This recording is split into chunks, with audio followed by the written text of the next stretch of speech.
आदेश तक बंद कर दिए गए हैं। सुप्रीम कोर्ट की सख्त रुख के बाद दिल्ली सरकार ने यह फैसला किया है। सुप्रीम कोर्ट ने आज दिल्ली सरकार से इस मुद्दे पर कई सवाल पूछे, जिसके बाद आनन फानन में केजरीवाल सरकार ने स्कूल बंद करने का बड़ा फैसला ले लिया है। अब दूसरी ब्रेकिंग न्यूज का रुख कर लेते हैं। प्रदूषण पर सुप्रीम कोर्ट ने दिल्ली सरकार को फटकार लगाई। पूछा कि कर्मचारी वर्क फ्रॉम होम कर रहे हैं तो बच्चों के स्कूल क्यों खोले गए हैं। कोर्ट ने दिल्ली सरकार से कहा है कि लोकप्रियता के नारों के अलावा कोई एक्शन नहीं लिया गया। केंद्र और दिल्ली सरकार को अल्टीमेटम देते हुए कोर्ट ने कहा कि 24 घंटे में कदम उठाएं वरना हमें खुद आदेश जारी करना पड़ेगा। अब तीसरी बड़ी खबर का रुख कर लेते हैं। प्रदूषण पर सुनवाई करते हुए जस्टिस डीवाई चंद्रचूड़ ने कहा कि यूपी, हरियाणा और दिल्ली में विभिन्न साइट्स नियमों का उल्लंघन हुआ है, जिसका जिक्र आपने हलफनामे में किया है। कोर्ट ने कहा कि केंद्र और हरियाणा का हलफनामा एक जैसा है। कोर्ट ने केंद्र और दिल्ली से पूछा कि बहस सुनवाई आदेश के बाद भी आखिर प्रदूषण कम क्यों नहीं हो रहा है। फटकार लगी है सुप्रीम कोर्ट की तरफ से।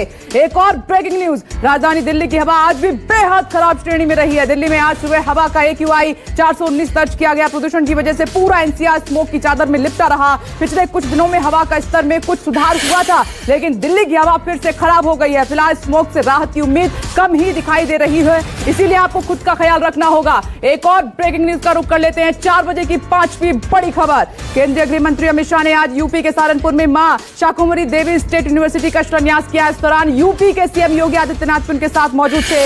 यह यूनिवर्सिटी 50 एकड़ में बनेगी और जिसकी लागत करीब 92 करोड़ आएगी। और शाह ने इस दौरान एक जनसभा को संबोधित किया, जिसमें एसपी और बीएसपी सरकारों पर जमकर उन्होंने निशाना साधा है। आगे बढ़ते हैं। एक और ब्रेकिंग न्यूज का रुख कर लेते हैं सहारनपुर से अमित शाह ने विपक्ष पर जमकर हमला बोला। शाह ने कहा कि पहले यूपी में माफियाओं से पुलिस डरती थी, लेकिन आज यूपी में कानून का राज है। सहारनपुर में पहले पलायन की समस्या बड़ी थी, लेकिन योगी राज में आज हर घर में बिजली पहुंचती है। अमित शाह ने राम मंदिर 370 हटाने का श्रेय लेते हुए कहा कि यूपी फिर से 300 पार का नारा भी दिया है यूपी में फिर से। अब 7वीं ब्रेकिंग न्यूज का रुख कर लेते हैं। कांग्रेस नेता प्रियंका गांधी ने यूपी के मुरादाबाद में प्रतिज्ञा रैली की। रैली के दौरान प्रियंका गांधी ने योगी सरकार पर जमकर निशाना साधा। कहा कि बीजेपी की नीतियों ने यहां के पीतल कारोबार को बर्बाद कर दिया है और वहीं नोटबंदी और GST ने इस उद्योग की कमर तोड़ दी है। सरकार को घेरते हुए प्रियंका गांधी ने कहा कि किसानों को कुचलने वाले अब तक बर्खास्त क्यों नहीं किए गए हैं। बड़ा सवाल दागा। अब आपकी टीवी स्क्रीन पर 4 बजे की 8वीं ब्रेकिंग न्यूज।